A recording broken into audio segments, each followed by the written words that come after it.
बिस्मिल्लाहिर्रहमानिर्रहीम, अस्सलाम वालेकुम, सुबह खैर। आप देख रहे हैं एक्सप्रेसो, मैं हूं हिना आदिल और मैं हूं अली अनीक सैयद। उम्मीद है आप खैर खैरियत से होंगे, दिन का आगाज कर चुके होंगे। और जनाब तैयारी पकड़ लें, आज पाकिस्तान जनूबी अफ्रीका का मैच है। 3 मैचेस की जो सीरीज है, वनडे सीरीज, उसका पहला मैच होने जा रहा है और काफी एक्साइटेड हूं मैं। है ना, क्या आप एक्साइटेड है? बिल्कुल भी नहीं। क्यों? जब मैंने इनसे कुछ उम्मीद बांधी है, इन्होंने मुझे डिसअपॉइंट किया है, तो मेरी कोई एक्सपेक्टेशंस नहीं है। मैं बिल्कुल एक्साइटेड नहीं हूँ भाई। मैं भी पॉपकॉर्न लेकर बैठ जाता हूँ और जब भी मैच देखता हूँ हम हार जाते हैं, तो मैं कोशिश करता हूँ मैच देखूँ ना, लेकिन ओवर स्कोर्स आप पूछते रहते हैं और पता चलता है कि आप पाकिस्तानी टीम अच्छा खेल रही है। उम्मीद है कि इस बार भी अच्छा खेलेगी और पाकिस्तानी टीम की कारकर्दगी वैसे देखा जाए पास में थोड़ी सी बेहतर रही है। इस बार जनूबी अफ्रीका के साथ जो है सीरीज में देखेंगे कि वो क्या करते हैं। वनडे सीरीज जीत चुके हैं, वनडे में परफॉर्मेंस हमारी बेहतर है, T20 में नीचे जा रही है। तो वनडे सीरीज है, पहले ये जीतते हैं, फिर T20 की तैयारी करेंगे। कोशिश करेंगे कि आज का मैच जीते हम। अपनी टीम, क्रिकेट टीम को wish you all the best कि यार आज कुछ कारकर्दगी दिखाइएगा, मजा आ जाएगा। कारकर्दगी पर आगे चल के डिटेल में भी बात करते हैं और गिलेस्पी के भी कुछ गिले शिकवे सामने आए हैं, उन पर भी जरा हम नजर डालेंगे कि जो गिलेस्पी हैं वो नाराज क्यों हैं। वो तो यहाँ तक कह रहे हैं कि उन्हें सिर्फ बॉलिंग प्रैक्टिस तक के लिए महदूद कर दिया गया था और जो भी इन्होंने शिकायतें की हैं। आकिब जावेद है ना, हाँ, ये जो है वो उसके फराइज सर अंजाम दे रहे हैं और काफी जो है वो नाला लगते हैं ये जो बाहर से आने वाले कोचेस हैं। पता नहीं क्या पीसीबी की हिकमत अमली है इन कोचेस को पहले लाने की और फिर बुलाकर यहाँ पे नाराज करने की। देखते हैं, अभी तो पीसीबी की जो हिकमत अमली है वो काम आ रही है और बहुत सारी ऐसी सीरीज हैं जिसके बारे में तवक्को नहीं की जा रही थी, जैसे कि ऑस्ट्रेलिया के साथ जो सीरीज थी कि जो रद्दोबदल किया जा रहा है उसकी वजह से हम वो जीत पाएंगे, लेकिन हम जीत गए। क्रिकेट पर करेंगे हम डिटेल में आगे चलकर बात। जरा मौसम की भी बात कर ले। मौसम तो जनाब जबरदस्त किस्म से तब्दील हो चुका है। शदीद सर्दी अगर आप उसे कह लें तो वो आ गई है। बालाई इलाकों में बात करें तो खून जमा देने वाली ठंड है वो, वैसे यहाँ पर भी मुझे तो महसूस हो रही है। निज़ाम ज़िंदगी मुतासर हो चुका है। पंजाब के मुख्तलिफ इलाकों में रात के औकात में शदीद धुंध का राज और हद निगाह में कमी के बायस जो मोटरवेज हैं कई सेक्शन से उन्हें बंद करना पड़ा है। मोटरवे M2 ठोकर न्याज बेग से हिरन मीनार शेखुपुरा तक बंद है।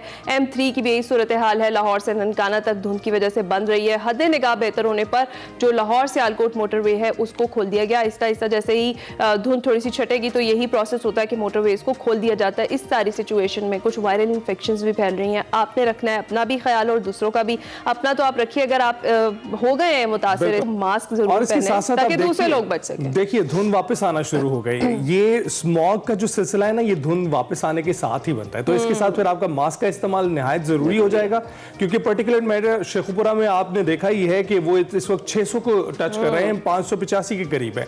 तो शेखुपुरा में आने का मतलब ये है कि मैदानी इलाके हैं, वहां पर धुंध का राज छाने लगे और लाहौर भी वो 1-2 दिन में पहुंच जाएगी। और उसके बाद आप देखें रात के वक्त में हो रही है ना, दिन के वक्त में भी अर्ली मॉर्निंग जब हम ऑफिस आ रहे होते हैं तो शदीद किस्म की धुंध थी और जीरो विजिबिलिटी थी। I am not joking. मैं जब आ रही थी रास्ते में तो यही सिचुएशन थी। आहिस्ता आहिस्ता जैसे ही टाइम आगे जाता है तो वो सूरत हाल बेहतर होती है। अभी हम बात करते हैं जी अपनी बड़ी खबर में सियासत।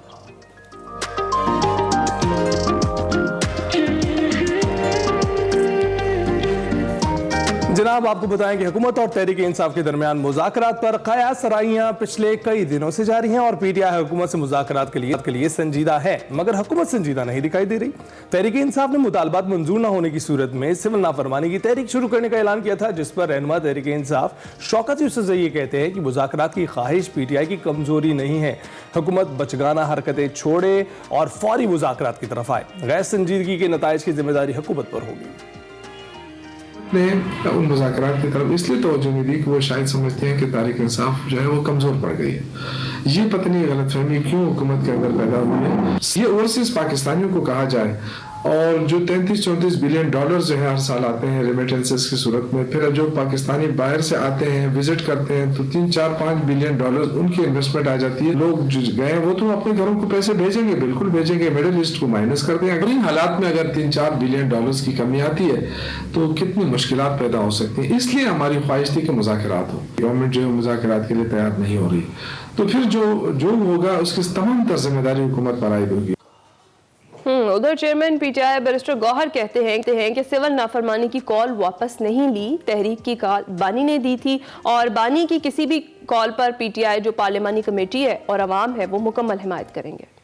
सिविल नाफरमानी की तहरीक है जो है वो हमने उसमें कोई अभाव नहीं है, वो खान साहब ही की कॉल है और ओवरसीज पाकिस्तानियों के लिए वो जो खान साहब की कॉल होती है वो सिर्फ और सिर्फ खान साहब ही कॉल अप कर सकते हैं। दबाव जिसके साथ हमारे मुज़ाकरात होने हैं इंशाल्लाह तैयार होंगे। आप उसे सपोर्ट कर रहे हैं सिविल नाफरमानी की तहरीक को? देखो खान की कॉल है, क्या बात है, सपोर्ट हम सब कर रहे हैं ना। आप सपोर्ट करेंगे? क्यों नहीं सपोर्ट करेंगे? और वज़ीर दिफा ख्वाजा आसिफ ये कहते हैं कि हुकूमत से मुज़ाकरात का आगाज़ बानी पीटीआई को करना चाहिए। बानी पीटीआई के अलावा तहरीक इंसाफ में किसी की हैसियत नहीं है। पीटीआई में से किसी ने मुज़ाकरात के लिए राब्ता भी नहीं किया है। स्पीकर के जरिए मुज़ाकरात ये मुझे शुरू करना चाहिए। ये मुज़ाकरात का जो इनिशिएटिव है पीटीआई को लेना चाहिए, क्योंकि वो मैटर करते हैं उस पार्टी में, और तो कोई मैटर नहीं करता। मुज़ाकरात का सांस पता ही नहीं है, किसी ने कोई अप्रोच नहीं किया। कमेटी जो है ना बनने से तो नहीं, मुज़ाकरात वो गवर्नमेंट को बताएं कि हम मुज़ाकरात करना चाहते हैं, स्पीकर साहब को बता दें। जवाब तब हम देंगे जब हमारे पास कुछ चीज़ आएगी। जब हमारे पास चीज़ ही कोई नहीं आई तो आप ऐसे ही बार बार जवाब मांग रहे हैं। मुज़ाकरात होने होते हैं तो फिर लोग खामोश हो जाते हैं, तो ज़बान भी अपनी जो है ना वो नरम कर लेते हैं। तो ये मुज़ाकरात का तो नहीं, तो मुज़ाकरात है। और दूसरी जानिब इस्लामाबाद में इत्तेहाद तंजीमुल मदारिस का इजलास हुआ, जिसमें जय्यद उलमाए कराम मौलाना फजलुर रहमान, मुफ्ती मुनीबुर रहमान, मुफ्ती तकी उस्मानी समेत दीगर मुअज़्ज़िज़ीन ने शिरकत की, जिसमें इत्तेहाद मदारिस और दीनिया मदारिस रजिस्ट्रेशन बिल का गज़ट नोटिफिकेशन फौरी जारी करने का मुतालबा कर दिया गया है। मीडिया से गुफ्तगू में मौलाना फजलुर रहमान ने यह कहा कि मदारिस बिल मुतनाज़े नहीं, पार्लियामेंट ने मंजूरी दी। क्या बिल मंजूर होने के बाद कोई सवाल उठाया गया? हमारी शिकायत हुकूमत से है, हमारा मौक़िफ़ आइन और कानून के ताबे है। हंगामा खड़ा कर दिया कि जैसे ये बिल बड़ा मुतनाज़ा है। बिल बिल्कुल मुतनाज़ा नहीं, बिल मुतफ़िक़ा इत्तिफ़ाक़ राय के साथ पार्लियामेंट के इख्तियार के तहत पास हुआ है। पहले भी असेंबली ही में पेश हुआ था, आज भी असेंबली ही में पेश हुआ है और उसी के तहत ये सारी मामला तय हुए हैं। लिहाजा अब जो इस वक्त उसकी आईनी और कानूनी पोजीशन है, हमारी नज़र में बिल इत्तिफ़ाक़ वो एक एक्ट बन चुका है। लिहाजा उसका गज़ट नोटिफिकेशन किया जाए। हम इस पे इसरार कर रहे हैं, हमारे मुद्दे को समझा जाए। हमारा मुद्दा इससे आगे नहीं है, हम न किसी के मुकाबले में हैं, न किसी के साथ हमारा कोई झगड़ा तनाज़ा है। और इस पर चेयरमैन पाकिस्तान उलमा काउंसिल हाफिज ताहिर महमूद अशरफी का ये कहना है कि वज़ारत तालीम से मुंसलिक निज़ाम का खात्मा किसी सूरत भी उन्हें कबूल नहीं है। हुकूमत तमाम मदारिस के बोर्ड को एतमाद में लेकर तरमीम करे और एक तरफ 5 और दूसरी तरफ 10 बोर्ड हैं। लाखों तलबा के मुस्तकबिल को खतरे में न डालें।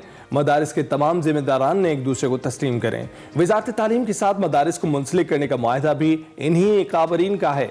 इस पर बात करने के लिए हमारे साथ मौजूद हैं सीनियर तज्ज़ियाकार निज़ामी साहब। माजिद साहब, बहुत शुक्रिया हमें ज्वाइन करने के लिए। कैसे हैं आप? मैं बिल्कुल ठीक हूँ, थैंक यू। अच्छा माजिद साहब, ये बताइएगा कि पीटीआई की जानिब से यही कहा जाता रहा है कि मुज़ाकरात जो हैं वो सिर्फ मुख्तदर हलकों के साथ ही हो सकते हैं और अब उनका जो मौक़िफ़ है उसमें तब्दीली और लचक दिखाई दे रही है। ऐसा क्यों हो रहा है, आपको क्या लगता है? जी, मुझे ऐसा लगता है कि नवंबर में होने वाले एहतजाज पर जो हुकूमती रद्द-ए-अमल दिया गया, जो कि खासा सख्त था, और उसके बाद जिस तरह से कारकुन वहां से मुंतशिर हुए, इस पूरी टाइमलाइन को जब हम देखते हैं तो ऐसे लगता है कि उसके बाद तहरीक इंसाफ की क़यादत की जानिब से जो एक पसपाई इख्तियार की गई, उसके अंदर अब एक तब्दीली लाते हुए उसको मुज़ाकरात की तरफ ले जाया जा रहा है। क्योंकि वो जितना भी नवंबर के आखिरी हफ्ते में एक एपिसोड हुआ, उसके अंदर तहरीक इंसाफ की बारगेनिंग पावर बहुत ज्यादा थी, लेकिन उसके बाद खासी कम हो गई है।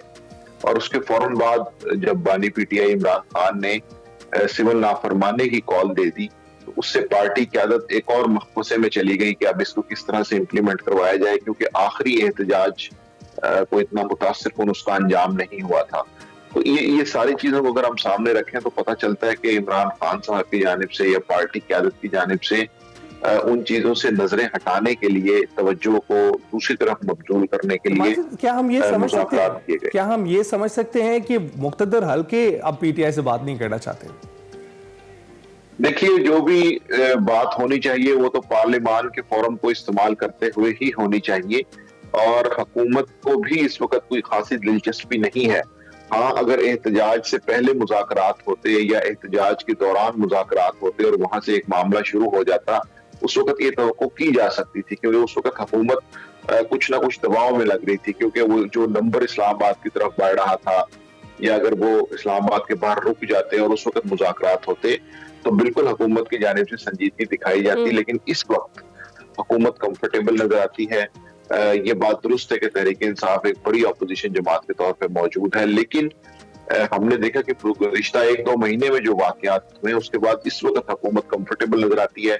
इसी वजह से आप ये देख रहे होंगे कि वफाकी वज़रा के जो बयानात हैं उसमें हल्के हल्के ताने भी हैं, उसके अंदर इस तरह की बातें हैं कि जिसमें वो एक नॉन सीरियस रद्द अमल दे रहे हैं। उसकी वजह यही है कि वो इस वक्त ये समझ रहे हैं कि तहरीक इंसाफ की जानिब से उन्हें कोई इतना बड़ा सियासी थ्रेट नहीं है कि जिसकी वजह से वो परेशान हो गए मुज़ाकरात की टेबल पर आए। तो क्या यही वजह जिस पर ख्वाजा आसिफ भी यही कहते हुए दिखाई दे रहे हैं कि कौन से मुज़ाकरात, हमें तो अभी चीज़ पता ही नहीं है, और मुज़ाकरात जिसने करने होते हैं तो वो अपना मुंह भी बंद रखता है और अपने एक्शन से भी इस चीज़ को साबित करता है। और दूसरी जानिब वज़ीर-ए-आज़म शहबाज शरीफ साहब भी यही बात कर रहे हैं कि अब इन्हें मुज़ाकरात का बुखार चढ़ गया है। तो इसका जवाब दें कि एक जानिब सिविल नाफरमानी की बात कर रहे हैं और दूसरी जानिब मुज़ाकरात, तो ऐसी सूरत में तो मुज़ाकरात मुमकिन नहीं हो पाएंगे। जी, इस वक्त चूंकि एतमाद साजी का एक बहुत फुकदान है और तहरीक इंसाफ और हुकूमत के दरमियान कोई ऐसे मुश्तरका पॉइंट्स नहीं है कि जिनके ऊपर बैठकर वो चीजों को थोड़ा सा नरमी की तरफ लेके जाएं, तो तहरीक इंसाफ इस वक्त अपनी सियासी सूरत हाल की मुश्किल की वजह से मुज़ाकरात की टेबल पर आई है, क्योंकि शायद वो ये एक्सपेक्ट नहीं कर रहे थे कि उन्हें इस तरह का रद्द अमल मिलेगा। और उसके बाद जिस तरह से कारकुन मुंतशिर हुए और वो जो एक पूरी मीडिया कैंपेन हुई, तो उससे ये पता चलता है कि तहरीक इंसाफ की क़यादत बजाते खुद अंदरूनी इख्तलाफात का शिकार है। तो माजिद, इस पर आपको ये नहीं लगता कि पाकिस्तान तहरीक इंसाफ ने कहीं ना कहीं अपनी जो बार्गेनिंग पोजीशन थी उसे भी लूज कर दिया? जी बिल्कुल, उसकी वजह यह है कि जब भी एहतजाज शुरू होता है या कोई जलसा जुलूस शुरू होता है, उस वक्त कोई भी सियासी जमात बिल्कुल एक ऊंचे मायार पे होती है और वहीं से बैठ के वो बार्गेन कर सकती है। और वो मेरा ख्याल है तहरीक इंसाफ के पास वो वक्त था कि जब वो खैबर पख्तूनख्वा से निकले थे, उनकी कुछ झड़पें हो रही थी, वो रास्ते साफ करवा रहे थे, उस वक्त जो मुज़ाकरात होते तो उनका नतीजा और होता। इस वक्त तहरीक इंसाफ चूंकि मैदान में हार चुकी है और मैदान में हारने के बाद अगर वो मुज़ाकरात की तरफ आई है तो उसका साफ मतलब ये है कि हुकूमत इस वक्त संजीदा नहीं लगेगी। और हुकूमती वज़रा के बयानात भी यही बता रहे हैं कि हुकूमत बिल्कुल संजीदा नहीं है, क्योंकि इस वक्त उन्हें कोई सियासी खतरा नहीं है। बिल्कुल तहरीक इंसाफ को अगर वो चाहती है कि वो मुज़ाकरात की मेज पर बैठे और अपनी मनपसंद शराइत के साथ बैठे, तो फिर उन्हें या तो कोई एजिटेशन में आना पड़ेगा या कोई ऐसा भरपूर एहतजाज करना पड़ेगा जिसकी वजह से हुकूमत के ऊपर दबाव बढ़े। तो अगर ऐसा नहीं होता तो फिर मैं समझता हूँ कि ये चीजें बयानबाजी तक और प्रेस कॉन्फ्रेंस तक ही महदूद रहेंगी। कुछ बयानात इधर से आएंगे, कुछ उधर से आएंगे और ये मामला इसी तरह डिले में चलता रहेगा। तो ये क्या दबाव बढ़ाने से ही पीटीआई की हुकूमत मानेगी? हुकूमत जो पहले मुज़ाकरात का कहती रही है, टेबल पर आने का कहती रही है, अब वो आ रहे हैं तो उनको जो है बताया जा रहा है कि ज़रूरत नहीं उनकी। तो ये मुझे बताइएगा कि हुकूमत की ये जो हिकमत अमली अब वो पीटीआई के साथ इख्तियार कर रहे हैं। आप देखते हैं कि ये पहले अपोजिशन में थे, अब हुकूमत में आए हैं, उससे पहले हुकूमत में थे, तो ये तो सीट बदलती रहती है, गद्दी बदलती रहती है, इनका जो रवैया रहेगा, फिर पीटीआई अगर किसी वक्त इक़्तिदार में आ जाती है तो फिर उनका अगर इनके साथ यही रवैया रहता है तो फिर तो ये मुनासिब ही होगा कि दोनों फेयर गेम कर रहे होंगे। जी बिल्कुल, आपकी बात इसलिए दुरुस्त है कि असूल और अखलाकियात और सियासी इक़्तिदार को देखें तो ऐसा ही होना चाहिए कि मुज़ाकरात के जरिए मसाइल का हल निकाला जाए। और इस वक्त मुल्क की मईशी सूरत हाल और सियासी सूरत हाल इस कदर बिगड़ चुकी है कि जिसके अंदर मजीद अदम इस्तेहकाम जो है वो बर्दाश्त नहीं किया जा सकता। असूलन तो ऐसा ही होना चाहिए, लेकिन जब सियासी जमातें पॉइंट स्कोरिंग की तरफ आती हैं, पॉलिटिकली एक दूसरे से सियासी बदला लेती हैं और एक दूसरे को ताने देती है, तो उससे लगता है कि शायद इस वक्त कोई सबक सीखने को तैयार नहीं है। होना तो ये चाहिए कि अगर हुकूमत की एक बड़ी अपोजिशन जमात उनके साथ मिल बैठना चाह रही है तो हुकूमत की जानिब से एक मुस्बत रद्द अमल होना चाहिए। स्पीकर जैसे जो गैर जानिबदार शख्सियत है, एक इदारा है, एक फोरम मौजूद है, उसको इस्तेमाल करते हुए कहीं ना कहीं इस चीज को इनिशिएट किया जाना चाहिए और बड़े बेसिक मुतालबात, बुनियादी मुतालबात के ऊपर गुफ्तगू होनी चाहिए कि क्या क्या पॉसिबल हो सकता है। लेकिन चूंकि ये असूली एक बात है और अमली सूरत हाल उससे बिल्कुल मुख्तलिफ है, तो उसमें हमें वही दायरों का सफर नजर आता है कि जब आप कमजोर हैं तो तब आप मुज़ाकरात पे आ जाते हैं, जब आप ताकतवर हैं तो उस वक्त फिर आपको इन चीजों की फिक्र नहीं होती, उस वक्त आप अपनी उस ताकत को एंजॉय करते हैं। बिल्कुल ऐसा। अच्छा, और अगर हम माजिद पाकिस्तान तहरीक इंसाफ की बात करें तो बानी पीटीआई जो है वो जो क़यादत है उस पर अदम एतमाद कर चुके हैं एक बार, और उसके बाद फिर इस तरीके से मुज़ाकरात की बात करना, कोई वजन रह जाता है? पाकिस्तान तहरीक इंसाफ बजाते खुद एक बहुत बड़ी कन्फ्यूजन का शिकार दिखाई दे रही है, तो ऐसे में जो ख्वाजा आसिफ बात कर रहे हैं कि इनको पहले खुद को तो दुरुस्त करना पड़ेगा, उसके बाद मुज़ाकरात के लिए बात करें, तो इन्हें खुद नहीं पता कि करना क्या है आगे। ये तहरीक इंसाफ का ये बिल्कुल मेरा ख्याल है 2 से 3 साल से ये मसला है कि अंदरूनी तौर पर जो उनकी क़यादत है उसके पास कितने इख्तियारात हैं और उन पर इमरान खान साहब का कितना एतमाद है। ये 2 ऐसे सवालिया निशानात हैं कि जिनके जवाबात अभी तक नहीं मिल सके, और इसीलिए हमने देखा कि कई ऐसे मराहिल आए, जिस तरह तहरीक अदम एतमाद जब कामयाब हुई उसके बाद एक ऐसा मरहला आया जब इमरान खान एक लॉन्ग मार्च लेके इस्लामाबाद आ रहे थे, तो ये तय हो गया कि असम्बलियां तोड़ दी जाएंगी, इलेक्शंस होंगे, लेकिन फिर बहरहाल वो चीजें नहीं मानी गई। तो मुझे लगता है कि किसी भी सियासी जमात में जिन लोगों को मुज़ाकरात के लिए मुकर्रर किया जाना चाहिए, उनके पास वो इख्तियार भी होना चाहिए कि वो टेबल के ऊपर जो बात करें फिर उसके ऊपर इम्प्लीमेंटेशन की जाए। तो बिल्कुल तहरीक इंसाफ के अंदर ये मसला है।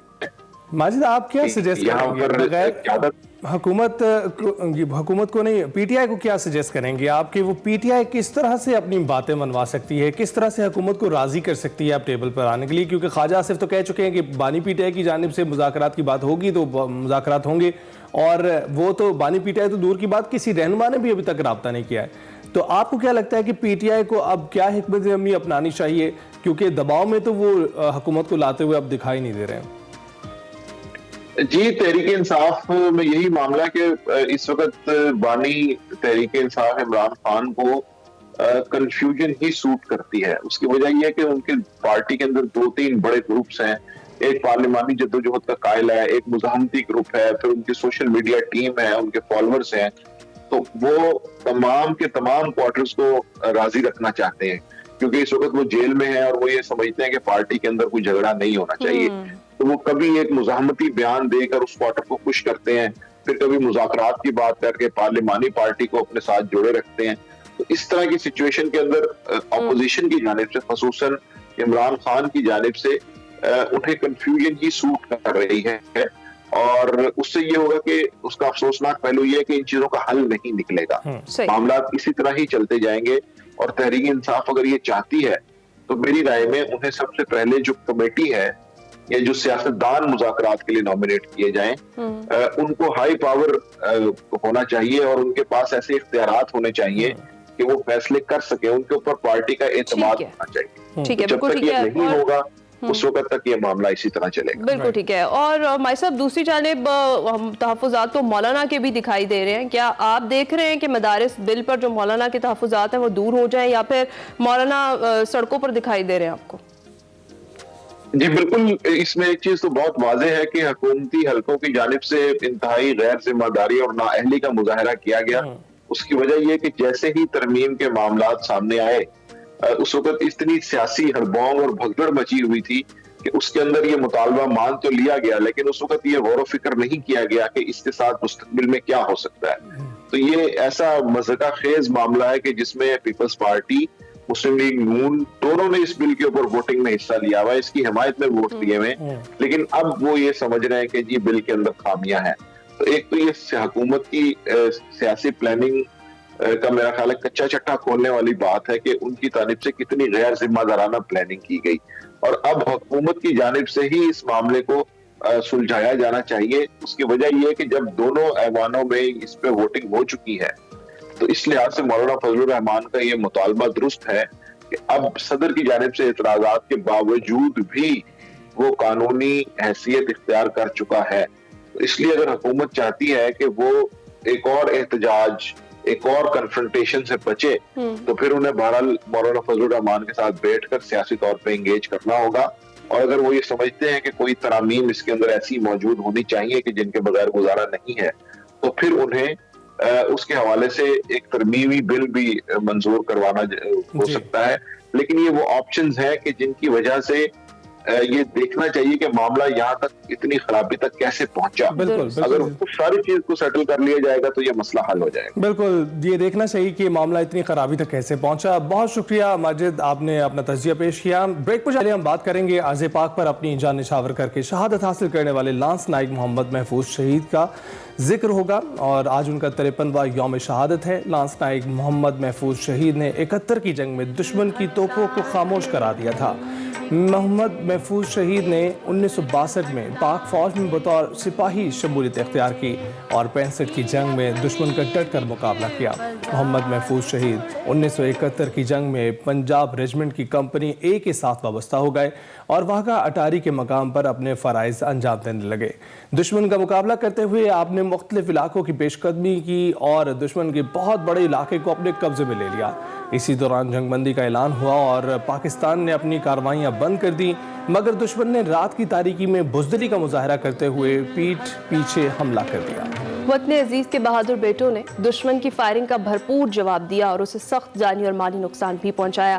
لانس نائک محمد محفوظ پلاٹون نمبر 3 کے ہراول دستے کے طور پر آگے بڑھے اور بڑی دلیری سے دشمن کی توپوں کو خاموش کروایا. اسی دوران ان کی مشین گن دشمن کے گولے سے تباہ ہو گئی اور ان کی ٹانگ میں گولی لگ گئی, مگر لانس نائک محمد محفوظ شہید نے ہمت نہ ہاری اور دشمن کے بنکر میں نہتا گھس کر اسے جہنم واصل کرتے ہوئے جام شہادت نوش کیا. قوم کے اس عظیم سپوت کو ان کی خدمات کے اعتراف میں نشان حیدر جیسے اعلیٰ ترین اعزاز سے نوازا گیا. آج پوری قوم اس عظیم سپوت کی بہادری اور شجاعت پر انہیں سلام پیش کرتی ہے. اسی کے ساتھ ہم جائیں گے بریک پر, آپ کہیں مت جائیں گے. Welcome back. معیشت کی بات کرتے ہیں. معیشت اس وقت ہمارے ملک کے لیے سب سے زیادہ امپورٹنٹ ہے. گزشتہ ماہ نومبر میں مہنگائی مانیٹری پالیسی کمیٹی کی توقعات کے مطابق 4.9% پر آ گئی ہے, اور جس کے بعد شرح سود میں مسلسل 5ویں بار کمی دیکھی گئی ہے.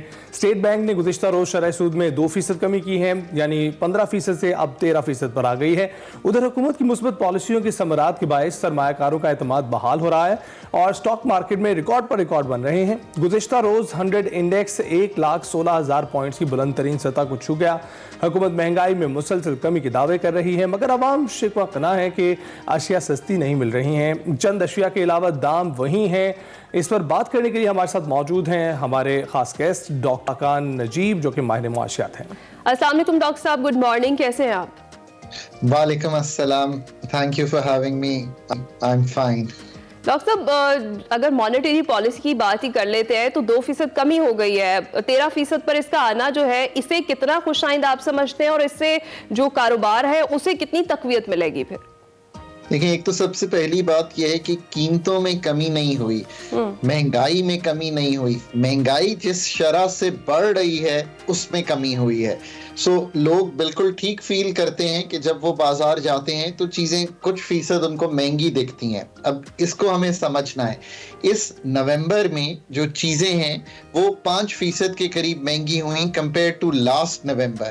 بٹ جب آپ لاسٹ نومبر میں بازار گئے تھے تو اس سے پچھلے سال کے مطابق چیزیں 29% مہنگی ہوئی تھیں. سو اصل میں قیمتوں کے بڑھنے کی شرح میں ایک خاطر خواہ کمی آئی ہے. اس نے ایک روم کریٹ کیا ہے کہ آپ جو پالیسی ریٹ ہے, یعنی کہ 5% کا یہ ہے, پالیسی ریٹ پہلے 22% تھا, اب وہ کم ہوتے ہوتے 13% پر آ گیا ہے. آپ کو کچھ پالیسی ریٹ کو پازیٹیو رکھنا پڑتا ہے کمپیئر ٹو جو مہنگائی ہو ملک میں. That is how monetary policy works. جو قیمتوں میں کمی ہے اس کی وجوہات بڑی کلیئر ہیں. ایک تو یہ ہم نے ڈیمانڈ کو سلو کیا, چیزیں گاڑیاں کم بک رہی ہیں, سیمنٹ کم بک رہا ہے. سو ہم نے جب ڈیمانڈ کو سلو کیا, کچھ کراپس بہتر ہوئی ہیں اور کچھ چیزوں میں فوڈ انفلیشن بہت کم ہوئی ہے, جس کا مطلب یہ ہے کہ آٹا سستا بھی ہوا ہے کیونکہ بمپر کراپ تھی. اسی طرح رائس ہے, کچھ کراپس میں وہی 4-5-6% انکریز بھی ہوا ہے. تیسری بات, جو گلوبل آئل کی قیمت ہے وہ نیچے گئی ہے. آپ نے بھی ملک میں دیکھا ہے کہ بہت ہائی سے 20-25 روپے over the course of time تیل کی قیمت کم ہوئی ہے. اور آخری جو میں نے بیس افیکٹ کہا تھا, پچھلے سال اگر 29% بڑھی تھی تو اس کے اوپر تو 29 بڑھنا مشکل تھی, تو 5% بڑھ گئی. اب جو یہ شرح سود کم ہوئی ہے اس کا فائدہ میم آپ کو یوں ہوا ہے کہ جب آپ 1 کروڑ کی نئی گاڑی خریدیں گی اور لیٹ سے وہ بینک فائنانسڈ ہوگی تو آپ کو 22 لاکھ روپے کی قسط دینی تھی پچھلے سال بینک کو. اب آپ اس کی قسط 13 لاکھ روپیہ دیں گی. سو آپ کو جو 9 لاکھ روپے بچے ہیں اس کو آپ پروڈکٹیولی استعمال بھی کر سکتی ہیں. دوسرا, اس 9 لاکھ کے بچنے کی وجہ سے آپ گاڑی جا کے خریدیں گی کہ ہاں ایکسپریس مجھے اچھی تنخواہ دیتا ہے, میں 13 لاکھ کا تو افورڈ کر سکتی ہوں. اب جب آپ گاڑی خریدتی ہیں تو پھر جابس کریٹ ہوتی ہیں, پھر گاڑی کی را مٹیریل بنتا ہے, نیچے جو ڈیش بورڈ بنانے والا ہے جس کا مطلب بڑی گاڑی میکر نہیں ہے, ایک اسمال اینڈ میڈیم انٹرپرائز والا ہے, اس کی کاروبار شروع ہوتا ہے. And that's how the economy works. اسی طرح مینوفیکچرر کو جب سستا قرضہ ملے گا, ایگریکلچرسٹ کو جب سستا قرضہ ملے گا تو وہ اپنا ٹیوب ویل لگائے گا تو پانی دے گا تو کراپس بہتر ہوں گی. پر اس کا ایک دوسری سائڈ بھی ہے. جب آپ بینک میں پیسے رکھتے تھے تو آپ کو 22% مل رہا تھا, اب اس 1 کروڑ پہ آپ کو 13 لاکھ مل رہا ہے, پہلے 22 لاکھ مل رہا تھا. So there are some people who are worse off, but mostly the businesses and the people who are borrowing are better off. ہم یہ چاہتے بھی نہیں ہیں کہ آپ فکسڈ پیسے رکھیں, سوائے پینشنرز ہو گئے, اولڈ ایج والے لوگ ہو گئے. ہم چاہتے ہیں کہ آپ کاروبار کریں, آپ ایکسپریس 2 سیٹ اپ کریں, آپ جوتیاں بنائیں, آپ چپس بنائیں, آپ کوئی بھی کام کریں. میں مائکرو چپس کی بات کر رہا ہوں, دنیا کو بیچیں, اور اس طرح پاکستان کی معیشت جو ہے وہ چلنا شروع ہو. High inflation is the worst thing you can have. It's a tax, میں دوبارہ 2 دفعہ کہا ہے, on the poor people of Pakistan, because وہ چاہے ٹیکس نہ بھی دے رہے ہوں پر چیزیں مہنگی ہو رہی ہیں, میرے لیے بھی اتنی ہی ہو رہی ہیں اگر میں ہائی انکم ارنر ہوں, اور ایک جو انسان ٹیکس بریکٹ میں بھی نہیں ہے اس کے لیے بھی ہو رہی ہیں. سو یہ ایک پازیٹیو بات ہے کہ انفلیشن نیچے آ گئی ہے اور ہمیں ایک سپیس مل گئی ہے یہ کام کرنے کی. بالکل ڈاکٹر صاحب, لیکن اس کے ساتھ ساتھ یہ بھی بات دیکھنے کی ضرورت, غربت زیادہ مہنگی ہوتی ہے اور عام آدمی تو بہت اثر انداز ہو رہا ہے اس چیز سے. آپ دیکھیں, امیر تو سٹاکس بھی چیزیں خرید سکتے ہیں, سستے داموں بھی ان کو مل جاتی ہیں, غریب کو تو اسی دام پر خریدنی ہے جو مارکیٹ میں اویلیبل ہے. اس کے ساتھ ساتھ یہ بھی بتائیے گا جو حکومت کی حکمت عملی ہے, جو آپ نے جس کا ذکر کیا ابھی, کہ یہاں پر گاڑیاں بیچی نہیں جا رہی ہیں اور نہ بکنے کی وجہ سے جو مستحکم نظر آ رہی ہے ہماری معیشت, تو کیا یہ کہ اچھے اشاریے ہیں, کیا اس پر خوش ہونا چاہیے؟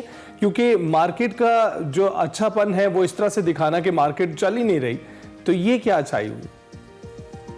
جب بھی کوئی ملک آئی ایم ایف کے ساتھ انگیجمنٹ میں جاتا ہے تو آئی ایم ایف کی جو ایک جنیرک پالیسی ہے از دا فالوئنگ, کہ اکانومی کو سلو کریں تاکہ ڈیمانڈ کم ہو, آپ گاڑی نہ خریدنے جائیں, 22% کا ریٹ رکھیں, اور اکانومی کے سلو ہونے سے امپورٹ کم ہو جائے اس ملک میں, اور جو بیرونی قرضے کا عدم توازن ہے وہ ٹھیک ہو جائے. This is exactly what has happened in Pakistan.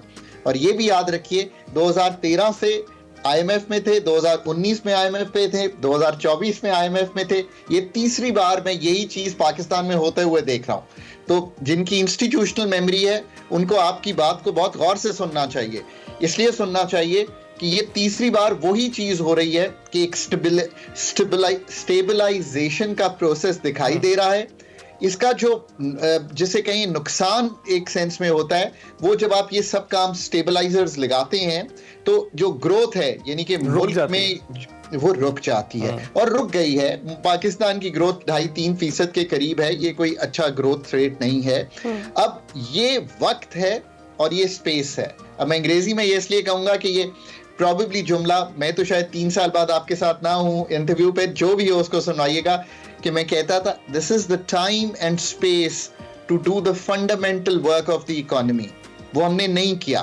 اس کا مطلب ہے بجلی کا تنظیم نو, جس کا مطلب ہے as of doing business, cost of doing business کو ٹھیک کرنا, ریشنلائزیشن آف ریگولیشن کرنا, ایکسپینڈیچرز کے پورے نظام کو اسٹڈی کر کے اس کو جاری اخراجات بھی اور ڈیولپمنٹ کے اخراجات بھی اس کی سرجری کرنا.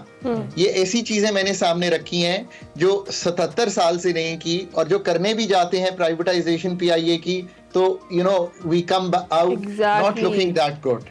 سو یہ ہے ریئل سٹوری پاکستان کی.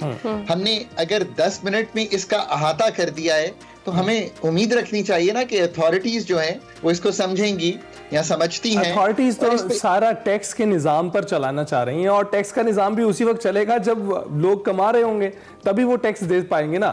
تو کمانے کے لیے تو آپ نے کہا کہ ایز آف بزنس ہے نہیں, ریگولیشنز اس طرح کی ہیں کہ حکومت جو ہے وہ ان کو نچوڑ دینا چاہتی ہے, لیکن اس کے بعد آپ دیکھیں کہ سیکیورٹی بھی نہیں ہے.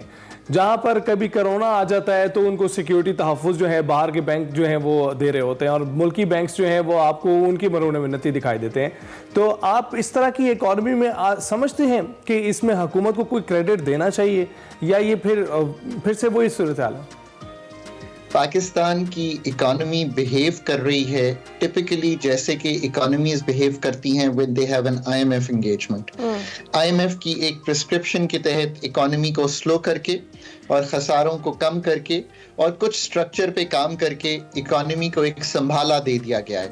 You went to the ICU doctor for the 24th time. سو مجھے اور آپ کو سوچنا چاہیے نا کہ اس ملک کے ساتھ ہم نے کیا کیا ہے کہ 24ویں بار IMF کے پاس گئے ہیں اور ICU کے ڈاکٹر کو کے در پہ کھڑے ہیں اور ان سے ریکویسٹ کر رہے ہیں کہ ہمیں نکال کر آپریشن ٹیبل پر لے جائیے. اب آپریشن ٹیبل کی سرجری تو اتھارٹیز نے کرنی ہے, یہ IMF کر نہیں سکتا اور نہ ہی اس کا کام ہے. سو یہ بات آپ کی بالکل صحیح ہے. یہ وہ وقت ہے کہ ہم بلا نظر مطلب قطع نظر باقی چیزوں سے اتنا کانسنٹریٹ کریں. اگر 2-2.5-3 سال میں پہلے تو IMF کا پروگرام کمپلیٹ کرنا ایک بہت بڑا ٹاسک ہوگا. That's task number 1. آپ نے دیکھا کہ وہ جلدی آ گئے, اسٹاک ٹیکنگ پر آ گئے, تو کچھ تو آپ غلط کر رہے تھے. جہاں تک ٹیکس کے نظام کا تعلق ہے, میں بار بار کہتا ہوں کہ پاکستان کا جو پبلک سیکٹر کا سب سے بڑا فلا ہے وہ ہے HR. آپ کا ہیومن ریسورس ایسا نہیں ہے کہ وہ ڈیجیٹلائزیشن پر, وہ ٹیکس بیس کو بڑھانے پر, ٹیکس کے نظام کو آسان اور مساوی بنانے پر, یہ 3 کام ہی کر دے. تو آپ کیا کرتے ہیں؟ آپ کہتے ہیں کبھی میں فورن کنسلٹنٹ کے پاس جاتا ہوں, کبھی میں ورلڈ بینک کا پروگرام لے لیتا ہوں. یار دنیا میں ملک ایسے چلتے نہیں ہیں. دنیا میں ملک ایسے چلتے ہیں کہ وہ اپنے لوگ لائیں, چاہے وہ ساؤتھ کوریا کے جنرل پارک ہوں, لی کوان یو ہوں, یا انڈیا کے منموہن سنگھ ہوں. You know that is how the economy has to work. Exactly. اچھا ڈاکٹر صاحب, یہ تو آپ نے سارا میکانزم بھی بتا دیا ہے کہ اس طریقے سے ابھی اگر ہم دیکھتے ہیں اور وہی بات آتی ہے ایک عام آدمی کی, تو آپ نے یہ بتایا ہے کہ بڑھنے کی جو شرح ہے, قیمتیں بڑھنے کی شرح, اس میں کمی ہوئی ہے, اسی لیے ابھی تک جو ریلیف ہے وہ عام آدمی تک نہیں آیا ہے.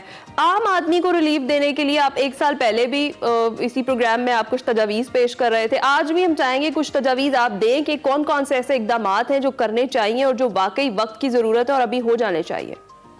دیکھیے, سب سے پہلے تو جو ہمارا اس وقت پروگرام ہے انکم سپورٹ پروگرام, میں ہمیشہ کہتا ہوں کہ اس کو جتنا بھی بڑھا دیں, اور IMF چونکہ اس پہ اگری کرتا ہے بیکاز اٹس اے پروگرام جو ٹارگیٹڈ 10 ملین فیملیز تک پہنچتا ہے, تو اس کو جتنا بھی بڑھا دیں. اور سب سے بڑا ریلیف اس طرح آ سکتا ہے کہ صوبے اس میں کنٹریبیوٹ کریں, اور وہ اس لیے کنٹریبیوٹ کریں کہ پاورٹی سبجیکٹ ہی صوبوں کا ہے.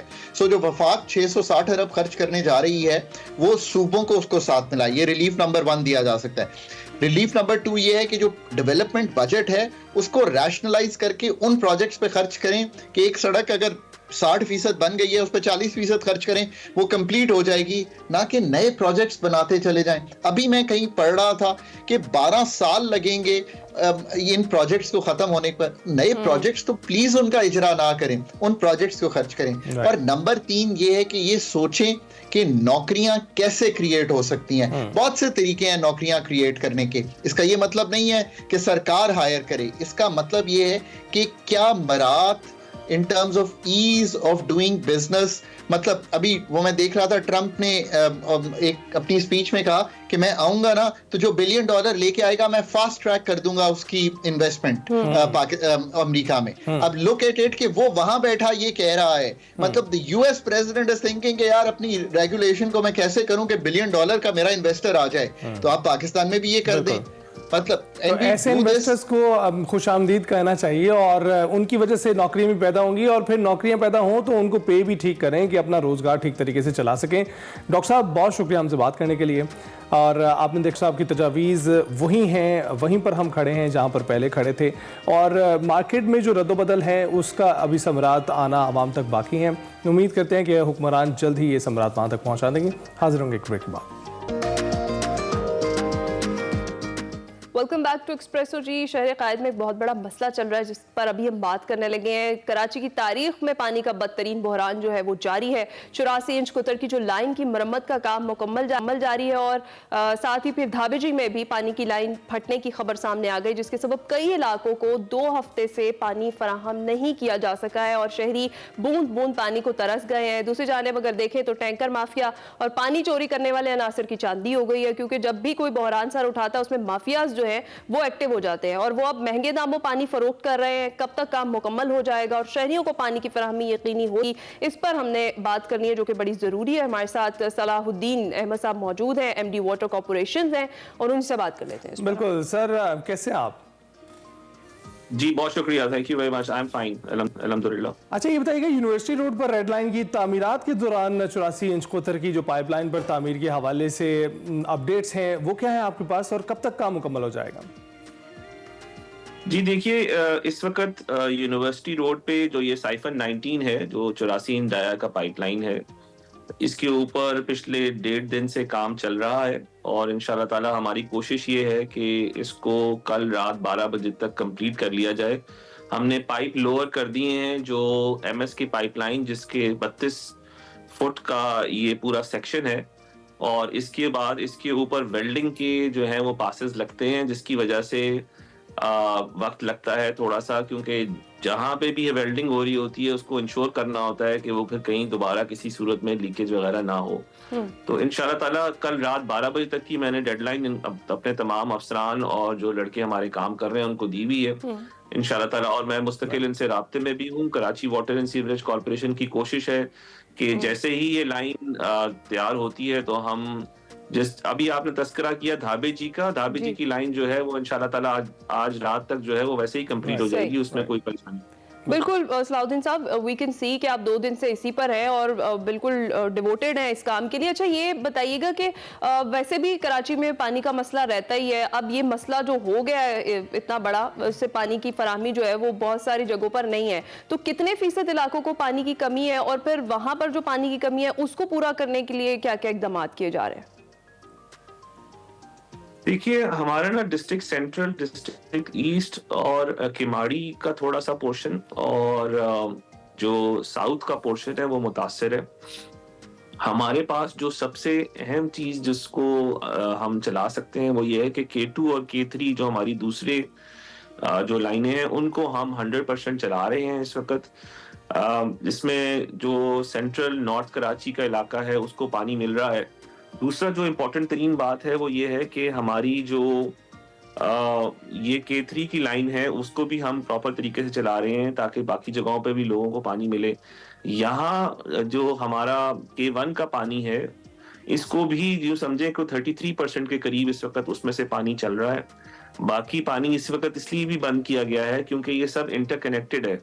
अगर हम इस पंप्स को खोलते हैं तो खुदा ना खास्ता कहीं और इंटरनल डैमेज ना हो, इसीलिए उसको जो है वो एहतियात के तौर पे इस वक्त बंद किया हुआ है। कोशिश हमारी ये है कि ऑल्टरनेटिव वाटर से इसको पानी को चलाया जाए, लेकिन हम इसको कोई बहुत लंबा नहीं करना चाहते। इंशाल्लाह ताला with in a period of next तकरीबन 48 आवर्स के अंदर अंदर इंशाल्लाह ताला पानी की रवानी मुमकिन हो सकेगी। बिल्कुल। तो सलाहुद्दीन साहब, आमतौर पर आप देखते हैं गर्मियों में इस्तेमाल पानी का ज़्यादा होता है कराची में और टैंकर्स की ज़्यादा ज़रूरत होती है। एक 4 मंजिला इमारत जिसमें 8 फ्लैट्स हों उसमें 9-10 टैंकर्स तो इस्तेमाल हो ही जाते हैं, लेकिन सर्दियों में ये काफ़ी हद तक ड्रॉप हो जाता है, 3 से 4 टैंकर का इस्तेमाल होता है। तो आपको काफ़ी विजिलेंट नहीं रहना पड़ता इस सूरत हाल में जहाँ पर ये खुद से प्रॉब्लम्स खड़ी कर दी जाएं जिसकी वजह से महंगे दामों जो हैं वही टैंकर्स बेचे जा सकें? देखिए ये एक हादसा ही कह सकते हैं आप इसको, लेकिन उससे ज़्यादा थोड़ी गफलत का एलिमेंट ये है कि अगर मैं अपने तय इसको देखूं तो हमें ये चीज़ ज़रूर सामने नज़र आती है कि जब आप किसी ऐसे एनवायरनमेंट में काम कर रहे हैं जहां पे ऑलरेडी यूटिलिटीज ले हुई हैं और स्कोप ऑफ वर्क भी ऐसा है कि जहां पे उसको बचाते हुए काम करना है, रिप्लेसमेंट नहीं करनी है, तो फिर उसके लिए एक एक्सट्रीम केयर की जरूरत होती है। जिस वक्त इसको काम किया गया और इसको डैमेज कर दिया गया तो ये एक एक्सटर्नल फैक्टर है। हमें Karachi water and sewerage corporation को कभी भी सर्दियों में इस तरह की सूरत हाल का सामना नहीं करना पड़ा। हाँ, बसा औकात कभी ऐसा जरूर हुआ है कि इलेक्ट्रिक ने अगर اپنا شٹ ڈاؤن مانگا ہو تو وہ بھی مشکل سے 1 دن کے لیے شٹ ڈاؤن ہوتا ہے, وہ بھی دھابے جی کو مینٹیننس کے لیے. ادروائز ہمیں کسی صورت کی جو ہے وہ ضرورت نہیں ہوتی.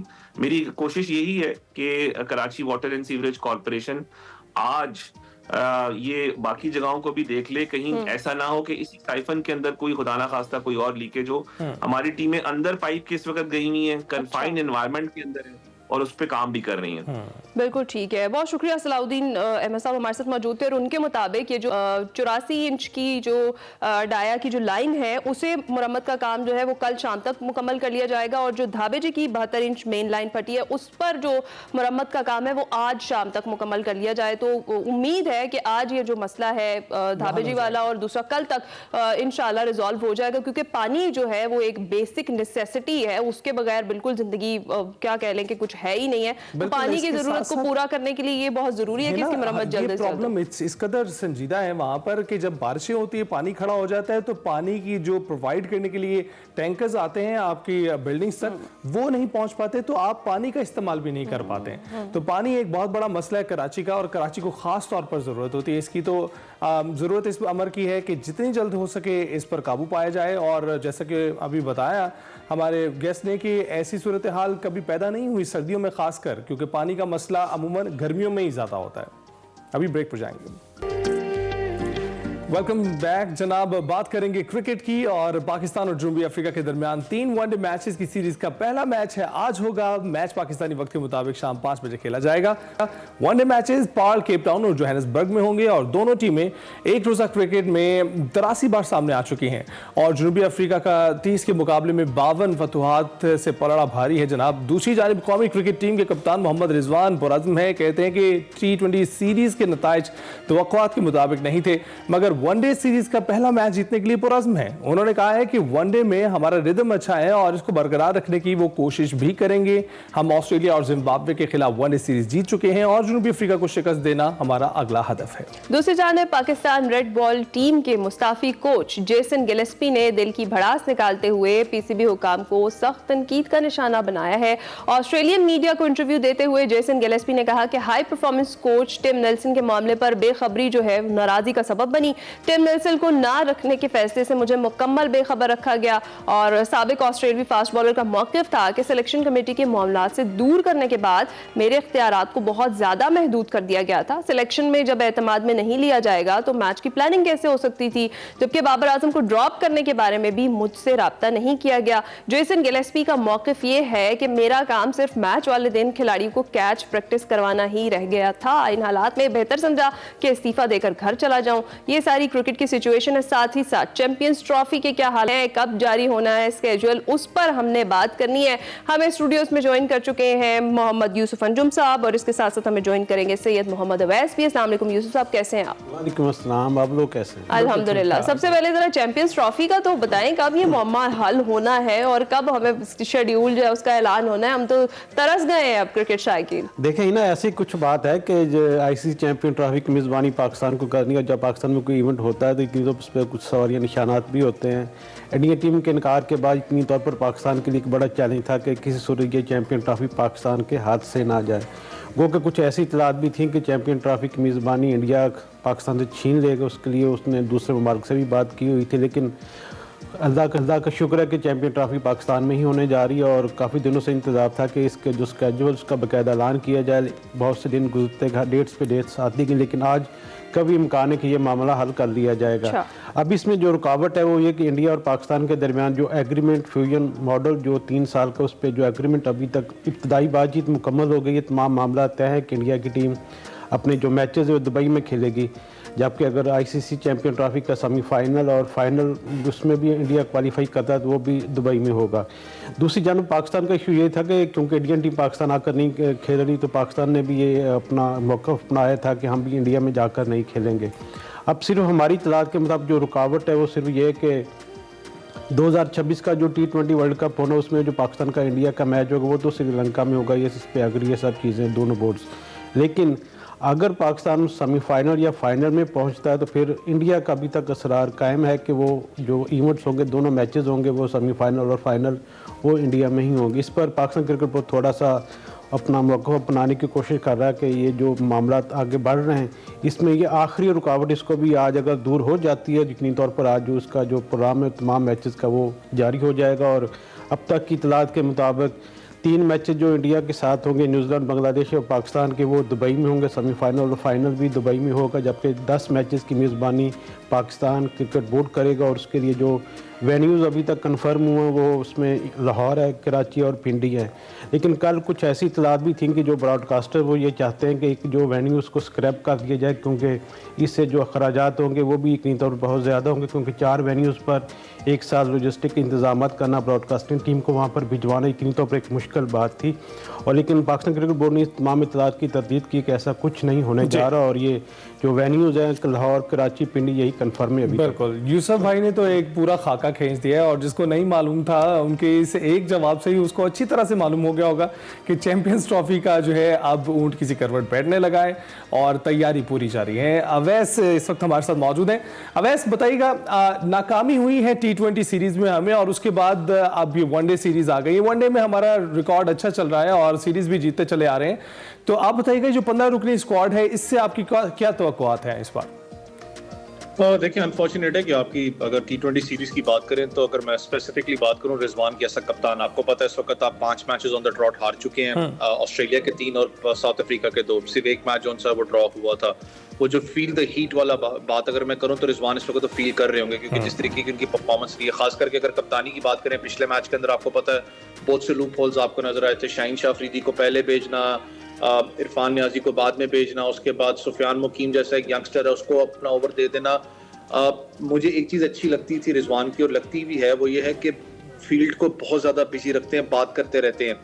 लेकिन जब एक फास्ट बॉलर की बात करता हूँ, क्योंकि फास्ट बॉलर एक डिफरेंट चैप्टर होता है, उसकी एग्रेशन, उसकी जब माइंडसेट की बात मैं करूँ, जब वो मार ज़्यादा खा रहा होता है तो उसका जो सोचने की जो हिस्स होती है खत्म हो जाती है। तो उस वक्त तो सबसे ज्यादा जो देखता है ना वो कप्तान और विकेट कीपर की तरफ देखता है कि वो आके मुझसे बात करे, मुझे बताए कि मुझे थोड़ा सा गाइड कर दे, क्योंकि विकेट कीपर बेस्ट चॉइस होता है। उसको पता होता है कि जो बैट्समैन है उसकी बैकफुट मूवमेंट क्या हो रही है या कहाँ पर वो वीक लिंक नजर आपको आ रहा है, तो वो गाइड करता है। वो मिसिंग लिंक आपको नजर आता है रिजवान में।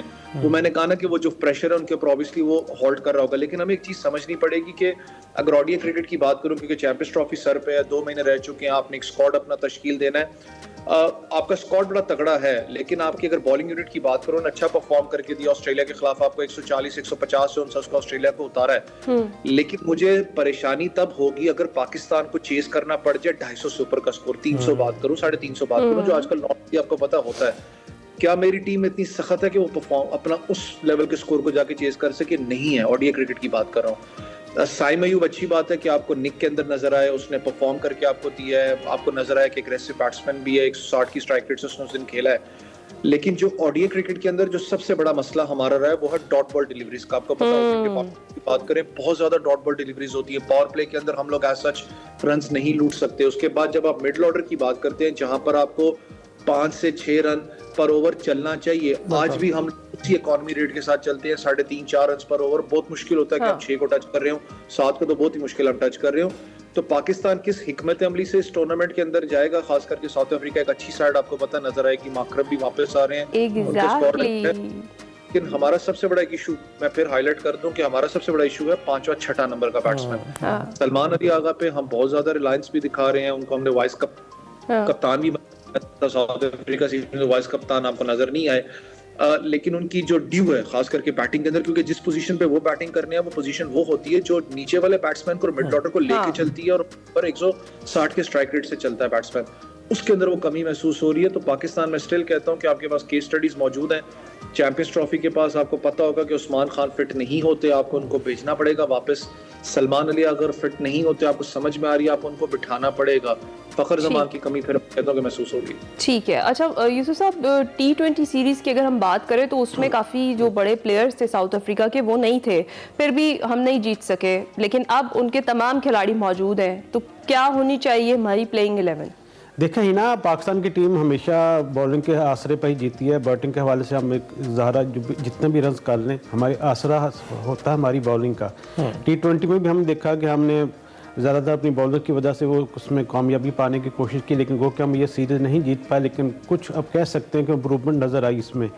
जिम्बाब्वे के खिलाफ हमने सीरीज जीती, ऑस्ट्रेलिया के खिलाफ हमने वनडे सीरीज जीती। अब एक चैलेंज है हमारे लिए कि वनडे सीरीज में हम कैसा परफॉर्म करते हैं।